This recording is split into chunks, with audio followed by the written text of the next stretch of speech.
Las historias que compartiré con ustedes están basadas en una serie de experiencias ocurridas en casa de mi padre. Ese lugar, repleto de recuerdos felices de mi infancia, también guarda memorias oscuras y atemorizantes. Mi madre vivió muchas experiencias en esa casa. Te compartiré una relatoría de los acontecimientos usando el orden cronológico en que sucedieron. Las experiencias que tengo más claras son las que viví personalmente.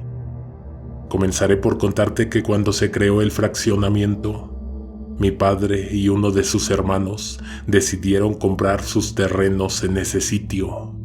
El fraccionamiento estaba a las afueras de la ciudad, en una zona poco habitada y muy tranquila.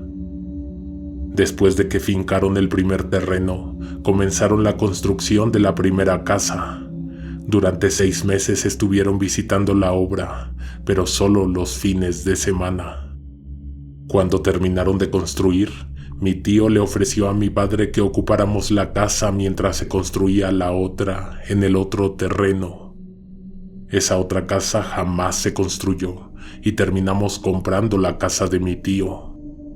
Todo esto te lo cuento para que sepas que a pesar de que éramos los primeros inquilinos de esa casa, algo ya tenía tiempo habitando esos terrenos.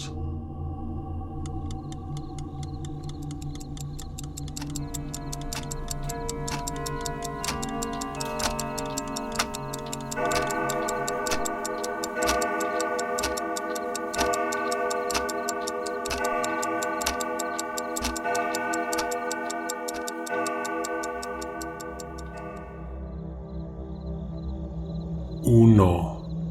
La niña fantasma. De todas estas vivencias paranormales, la primera le tocó a mi madre. Al principio visitábamos la nueva casa solamente los fines de semana, ya que mi padre, por trabajo, pasaba semanas fuera de la ciudad. Solo lo veíamos una vez a la semana o cada 15 días. En ese entonces vivíamos en casa de los abuelos, por la cercanía con las escuelas y porque además mi madre odiaba manejar en carretera.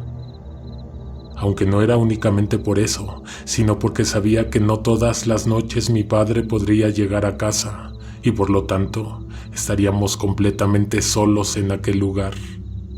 En una ocasión una de mis primas nos acompañó. Era la hija del hermano mayor de mi mamá. Al llegar a casa nos fuimos directamente al jardín, mi hermana, mi prima y yo.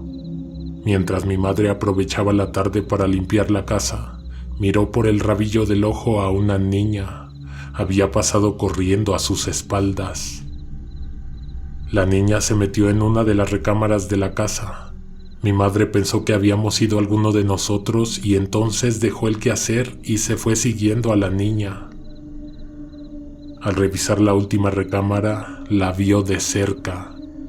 Estaba de espaldas y por supuesto que se dio cuenta de que no era ninguno de nosotros. Mi madre se quedó pasmada, sin moverse y mirando a la niña. Al parecer, no fue sino hasta que nuestros gritos en el patio la despertaron de su trance, en que pudo salir de la recámara. Fue por nosotros al jardín y nos pidió que guardáramos nuestras cosas y volviéramos al coche. No estuvimos mucho tiempo en la casa en esa ocasión y no fue sino hasta muchos años después en que me contó la razón por la que no habíamos pasado la noche en ese lugar. Esa no fue la única vez que ella vio a la niña, pero sí la primera. Siempre la encontraba de espaldas y jamás pudo ver su rostro. Algunos años después de la primera aparición, hubo un periodo de vacaciones en el que invitamos a primos y tíos a pasar una semana en la casa. Los adultos se acomodaron en las recámaras disponibles y en la sala, los primos instalamos una especie de campamento improvisado en donde dormiríamos todas las noches. Toda esa semana transcurrió sin novedad, pero el domingo por la noche, un día antes de que se terminaran las vacaciones, ocurrió algo extraño. A la hora de la cena, se fue la luz. En ese momento casi todos estábamos en la enorme cocina de la casa. En el comedor no había nadie, salvo la niña, que una de mis tías no podía dejar de ver.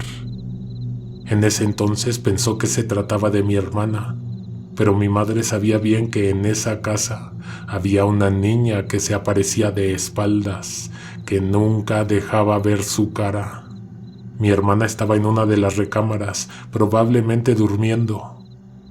Esa sería la última vez que alguien vería a la niña en casa. Después de eso, sin explicación alguna, desapareció para siempre.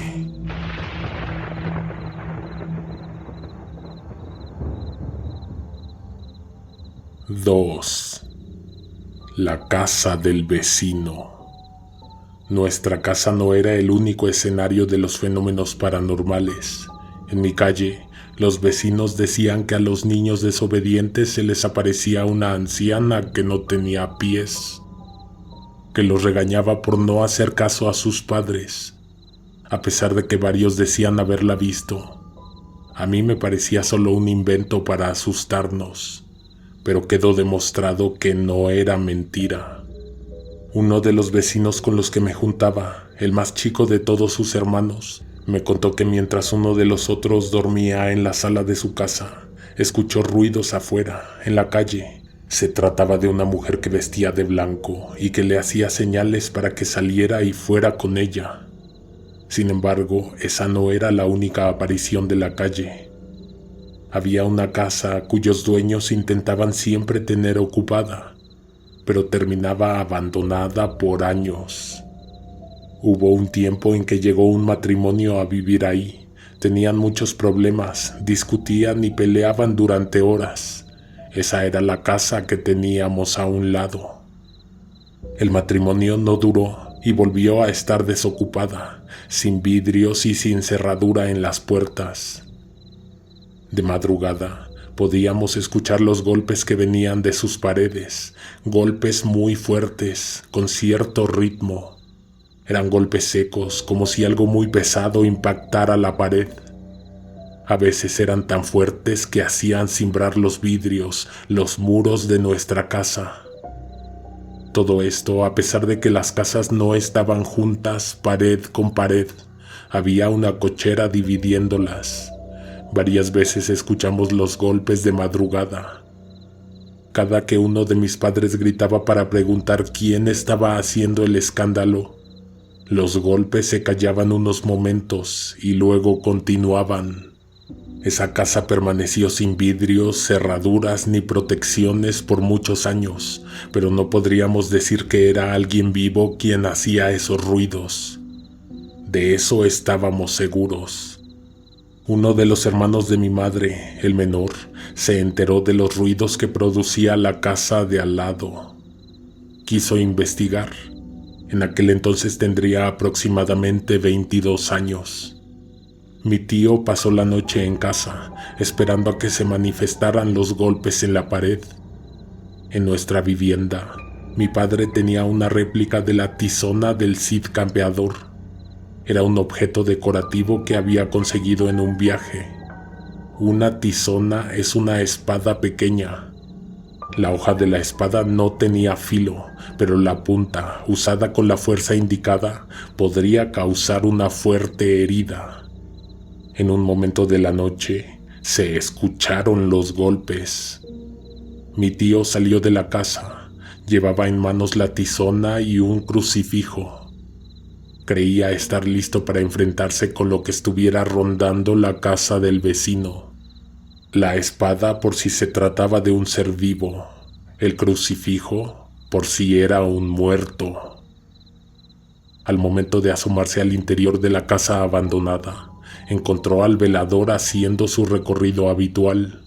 Aquel hombre se acercó a preguntarle a mi tío cuáles eran sus intenciones. Inmediatamente se escucharon los fuertes golpes. Ambos los oyeron. El velador apuntó con la linterna hacia la puerta de entrada para intentar abrirla. En ese momento pensó que habría alguien atrapado, pidiendo auxilio, tratando de llamar la atención para ser rescatado. Al abrir la puerta, la linterna iluminó la silueta de un perro negro. También mostró sus furiosos ojos que resplandecieron con la luz de la lámpara. El perro les ladró y luego salió por la puerta. Revisaron el interior de la casa. No había nadie por ningún lado, ni siquiera las paredes estaban dañadas por los fuertes golpes. Además de que era evidente que el perro no era quien provocaba los ruidos. La puerta de esa casa se quedó abierta. Olvidaron poner los alambres que resguardaban la vivienda. Entonces los niños de las otras casas entraban, jugaban en su interior, se resguardaban entre las paredes de sus oscuros espacios. Había quien aseguraba que en esas paredes había extrañas escrituras, conjuros e invocaciones. Para constatarlo, un día entramos mi hermana, mi madre y yo, y efectivamente encontramos toda clase de frases escritas en las paredes. Poco tiempo después, una familia habitó la casa y los golpes desaparecieron definitivamente.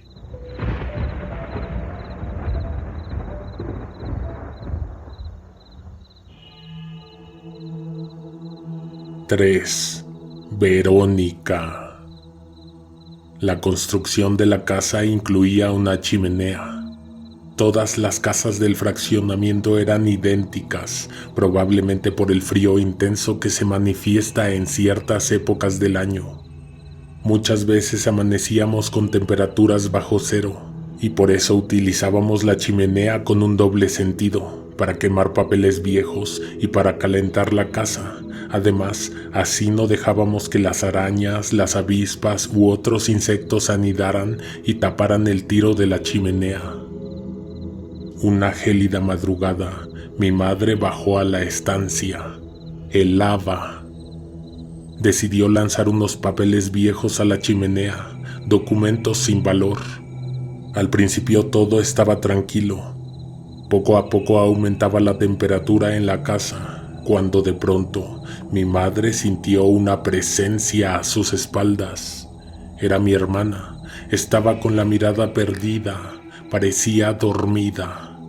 Erika, ¿qué haces levantada tan tarde? No soy Erika, soy Verónica y estoy muerta.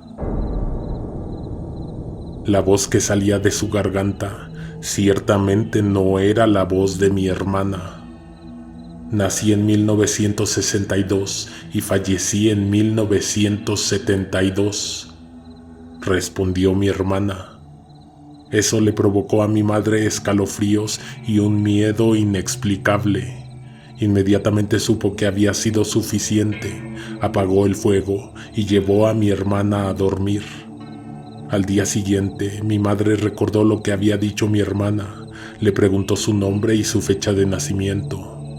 Erika, 1972. En ese momento le quedó claro a mi mamá que la presencia se había ido y decidió no darle más importancia.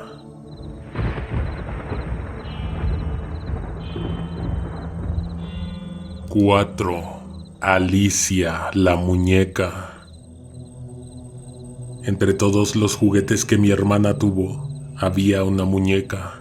Se llamaba Alicia, ese era el nombre que tenía la muñeca en su empaque. Era de esas figuras de plástico rígido que al acostarlas cerraban los ojos y al levantarlas los abrían. La mirada de esa muñeca siempre era distinta, pero la sonrisa, la mueca que tenía grabada en el rostro era siempre la misma, con los labios semiabiertos, mostrando un poco los dientes.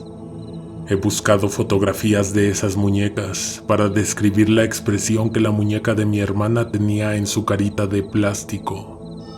Sin embargo, jamás encontré una con la sonrisa extraña que ostentaba la que tanto amaba a mi hermana. La pequeña llegó a tener 3 muñecas idénticas, pero solamente una de ellas, a la que mi hermana le había dejado el nombre de Alicia, venía con algo extraño, algo siniestro e inexplicable. Esa, casualmente, era su preferida. La llevaba para todos lados, nos ponía a conversar con ella. Hacía una extraña voz con la que simulaba que la muñeca nos estaba respondiendo. La llegamos a encontrar platicando con Alicia. Guardaba silencio y le ponía atención a la muñeca en los momentos en que ella debía responder, como si en realidad estuviera escuchando alguna conversación con una persona real. Muchas veces mi hermana dejaba la muñeca en distintos lugares de la casa y luego aparecía en espacios donde ella no tenía acceso. Siempre era desagradable encontrarse súbitamente con la muñeca, la cual parecía reírse de nuestros miedos. Con solo verla, se podía sentir una sonrisa burlona. Aunque no se estuviera moviendo, era algo que se sentía y es difícil de explicar. Hubo una ocasión en que la encontré fuera de su sitio, como siempre, pero esta vez estaba frente a la entrada principal. De pie, con sus brazos a los costados. Me sobresalté al verla, pero no le tomé importancia. Iba caminando a la cocina a dejar algún traste sucio. No demoré más de unos segundos. En cuanto salí de nuevo al pasillo, la muñeca estaba en una posición distinta. Una de sus piernas estaba levantada, como si estuviera a punto de dar un paso.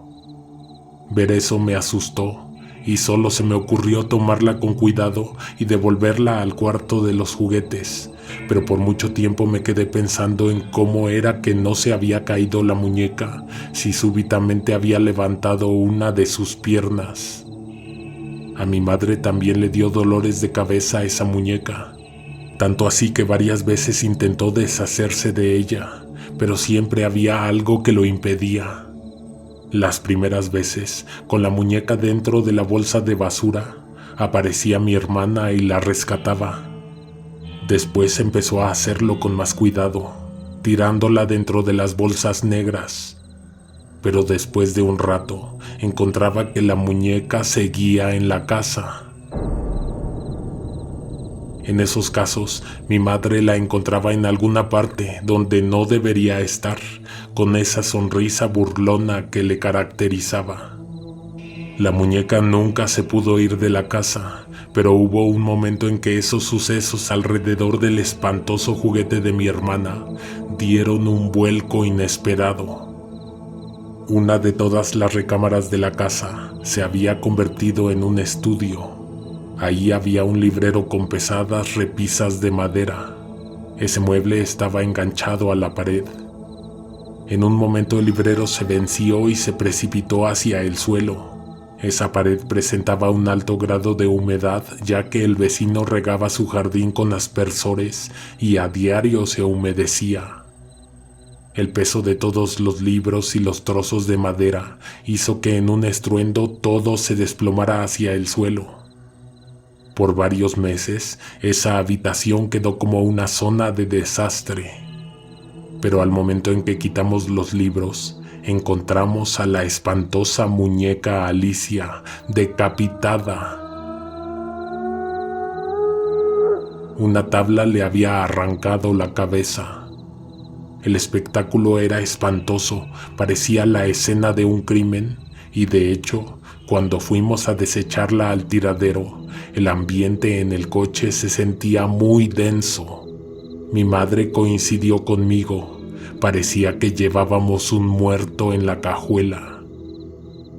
Cuando nos deshicimos de sus restos, todo se sintió normal.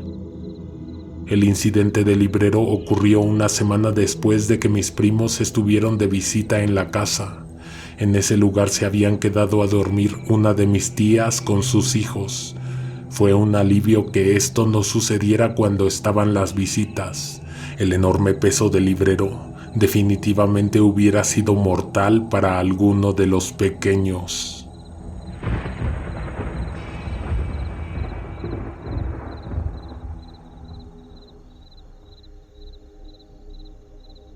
5. La tía nos visita. Carmen, una de mis tías, era médico cirujano y gineco-obstetra. Ella atendió los 3 primeros partos de mi madre y de otras de sus hermanas, pero desafortunadamente murió de un tumor maligno en el cerebro en 1982. Posterior a su trágica muerte, una noche, mi madre se despertó porque sintió que había alguien rondando sus sueños. La presencia se sentía como si se tratara de mi tía Carmen. Definitivamente estaba en la casa, probablemente afuera de su recámara. Mi madre no sabía si su hermana había acudido de visita o si tal vez estaría viniendo para llevársela. Mi madre le pidió con la fuerza de sus pensamientos: por favor, hermana, no vayas a entrar, porque si te veo, me muero del susto. En ese tiempo, mi padre estaba en uno de sus viajes y lo que más le preocupaba a mi madre era qué pasaría con nosotros si ella no estuviera, si llegara a faltar. Le rogó a la presencia que se alejara, que no entrara. Después de un rato, la sensación desapareció y todo se volvió normal. Pasó el tiempo. En las vacaciones del 91, uno de mis primos llegó de visita a la casa para pasar unos días con nosotros. Platicábamos de todos los sustos, apariciones y presencias de la casa. De pronto surgió un nombre: Samantha. Presuntamente se trataba del nombre de la niña que mi madre veía en la casa, de espaldas, corriendo por los pasillos. La última vez que alguien la vio fue mi tía, y desde entonces no se había aparecido. Las risas, la diversión, las charlas con mi primo se pusieron interesantes. En algún momento empezó a comportarse muy raro. Decía que Samantha había logrado comunicarse con él.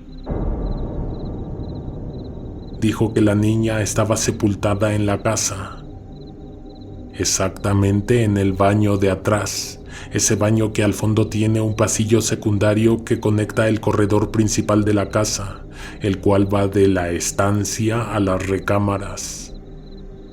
Desde el primer día en que llegamos a vivir en esa casa, mi madre tuvo la sensación de que había alguien enterrado en ese lugar.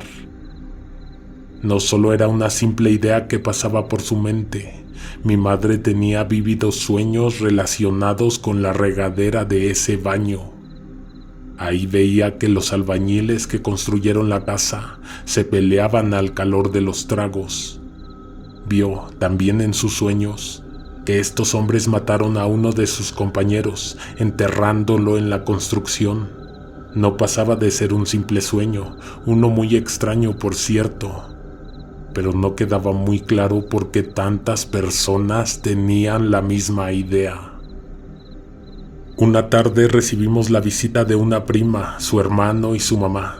Los adultos se quedaron en la cocina, platicando, mientras los chicos, incluyendo a mi primo que había llegado días atrás para pasar las vacaciones, nos fuimos a jugar al jardín. Era una tarde soleada. El tema de la plática volvió a ser el mismo, nuestro preferido, el de los fantasmas de la casa. El nombre de la niña, Samantha, volvió a relucir. Esta vez, mi prima preguntó si alguno de nosotros quería hacer contacto con ella. Según mi prima, había aprendido a hacer contacto con los espíritus que estuvieran a nuestro alrededor, para lo cual solo necesitaba 6 lápices de madera. Para lograr la comunicación, ella sostendría 3 lápices al igual que yo, y en conjunto formaríamos un rectángulo en el aire. Sin preparación o conocimiento y sobre todo sin protección alguna, comenzamos a hacer las preguntas. Inmediatamente una extraña fuerza invisible comenzó a mover los lápices de nuestras manos. Se describían círculos, subían y bajaban. A nuestra primera pregunta, respondieron que Samantha estaba parada cerca de nosotros. y efectivamente era ella a quien mi madre había visto en varias ocasiones. Quedó comprobado lo que mi primo había dicho días atrás sin la ayuda de los lápices o algún otro instrumento para comunicarse con los muertos. Después de unos instantes volvimos a la casa, entramos al estudio. Ahí había una televisión vieja conectada a un teclado de computadora. Una de las más primitivas, si se ve en retrospectiva. Ese aparato únicamente servía como procesador de textos. Mi prima se sintió atraída hacia el computador y lo encendió. Inmediatamente se sentó frente a él y comenzó a escribir. Los mensajes que aparecían en la pantalla, resultado de las teclas que ella presionaba insistentemente, venían dirigidos hacia mí. Se trataba de mi tía, la médico, la que había fallecido años atrás. Decía que mis abuelos paternos también estaban cerca, así como mi abuelo materno, todos en esa casa.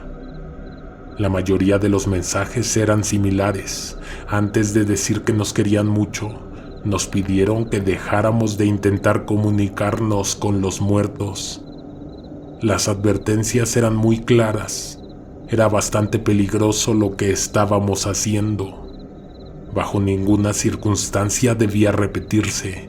Mi prima no dejaba de escribir los mensajes. Parecía estar sumida en un profundo trance. En un momento apareció un mensaje final.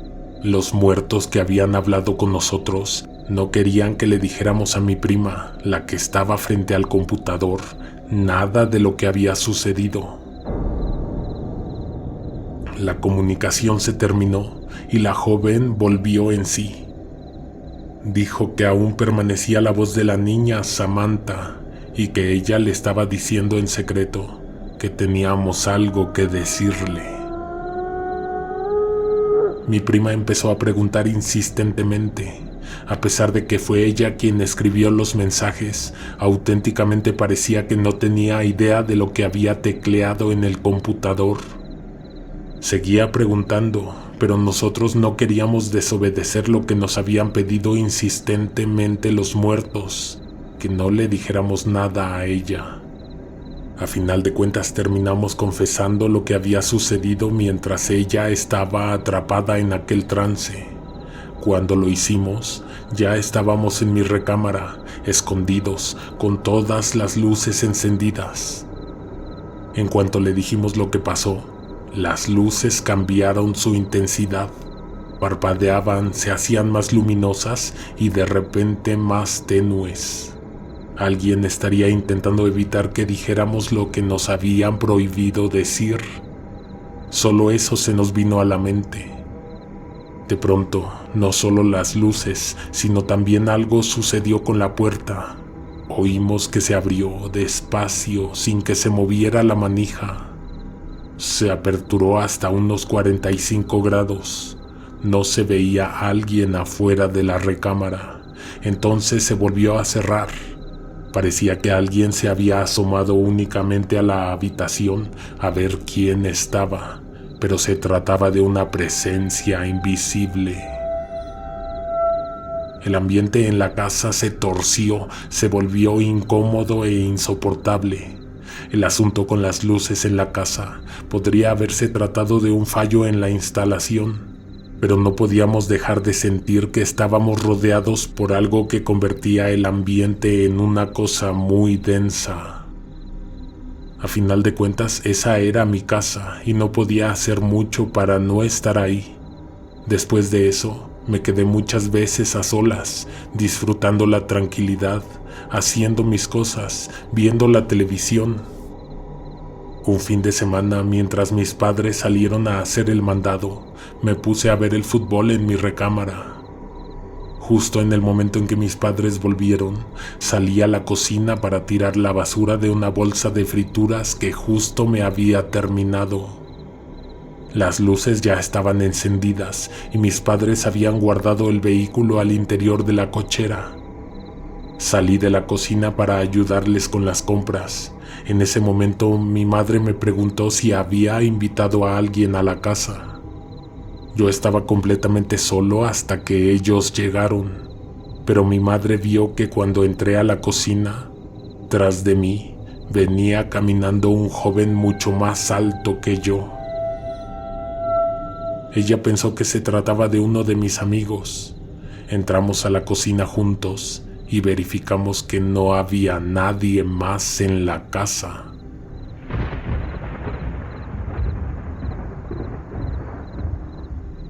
¡6! El exorcismo de la casa. Los 3 visitantes. Este es el final de todas las historias de esta casa. A partir de aquí se puede contar un antes y un después. Lo que le hicieron a la casa fue efectivo para limpiar este lugar de todas las presencias, las entidades y energías indeseables. En 1997, una amiga de mi madre conoció a 3 personas, un sanador, un chamán y un ingeniero dedicado a estudiar las geometrías sagradas y el calendario maya. Se trataba de Juan el sanador, Imelda la chamán y su esposo Daniel. Ellos eran los 3 visitantes. El sanador era un hombre sencillo. Aseguraba que San Charbel se le había presentado para guiarlo en el camino de la sanación. A partir de entonces tenía la facultad de ver, oír y hablar con los espíritus. Imelda la chamán había sido una alta ejecutiva de alguna empresa. Un evento le cambió la vida y transformó su carrera. La llevó a dedicarse a otra cosa y a vivir otros senderos. De Daniel, el esposo de Imelda, no supe mucho. Los 3 habían trabajado anteriormente con otros de mis familiares, pero en ese momento era el turno de arreglar los problemas que teníamos en nuestra propia casa. Era un día entre semana cuando mi tía los llevó de visita. En esa ocasión estábamos los 4, mis padres, mi hermana y yo. Tan pronto como entraron a la propiedad, coincidieron en que nuestra casa tenía un portal, una puerta que comunicaba directamente con el bajo astral, y que las entidades que ahí habitaban entraban a nuestro mundo a través de ese portal. La ubicación de ese agujero estaba ubicado ni más ni menos que en el estudio, donde ocurrió lo del librero y la muñeca. Tenía sentido. Era la habitación más oscura, tenebrosa, lúgubre y silenciosa. Juan, el sanador, hizo un completo recorrido por toda la casa. Comenzó por el exterior, luego la terraza, donde anteriormente había visto hombres sombra. Me dijo inmediatamente que había muchas entidades ahí, seres muy molestos con la presencia de los 3 visitantes, sobre todo porque ellos se sentían dueños del lugar. Supuestamente habían estado muchísimo antes de que construyéramos la casa. Juan nos ofreció una demostración del poder de esas presencias, para que yo fuera testigo de que en realidad había alguien ahí y que además estaba furioso. Tan pronto como terminó de decirlo, sentí punzadas en las costillas, pequeños alfileres clavados en mis costados. Era un dolor soportable, supuestamente provocado por la protección de mis guías o guardianes, según me explicaron. Esa sensación no perduró más allá de unos segundos. Entre sus cosas, los 3 visitantes contaban con un cuenco de alabastro. Al volver a la casa, entraron por la puerta que da directamente a la calle. Luego de ingresar, empezaron a golpear el cuenco. Este emitía un sonido muy intenso, tan fuerte y desesperante que tuve que tapar mis oídos para poder soportarlo. Entiendo que con ello estaban despertando energías y entidades que estaban arraigadas o apegadas a la casa, o en este caso, al terreno donde estaba la casa. Los sonidos se extendieron por varios minutos, mientras Daniel hacía vibrar el cuenco de alabastro. Imelda y Juan estaban realizando algún tipo de oraciones mientras recorrían la casa. Cada habitación y cada rincón fue cubierto en ese momento, hasta llegar al estudio. Tomamos un breve descanso antes de continuar. En el estudio había una mesa y unas cuantas sillas. Juan y yo tomamos asiento en las cabeceras de la mesa. Juan me dijo que las entidades, aún presentes a nuestros alrededores, seguían furiosas y querían demostrarlo, hacernos saber que no se irían de ahí. Dijo que harían crujir la madera. No fue un sonido muy fuerte, pero se escuchó el rechinar de las piezas de madera del librero. En algún momento, escuché a Imelda invocar a San Miguel Arcángel y a las huestes bajo su mando para que retiraran las entidades que ahí había y las llevaran al lugar que les correspondiera. Juan empezó a canalizar las entidades. Daniel y yo estábamos rezando. A mí me dijeron que tenía que orar con los ojos cerrados. Los gritos y alaridos que escapaban de la boca de Juan eran estremecedores. Mientras mis papás, mi tía y hermana estaban en la sala, podían oír el escándalo. De pronto empecé a sentirme incómodo, a cabecear, a respirar con dificultad. Imelda me agarró de los cabellos y me jaló hacia ella, hacia atrás. Me preguntó mi nombre, la fecha, el lugar donde estábamos.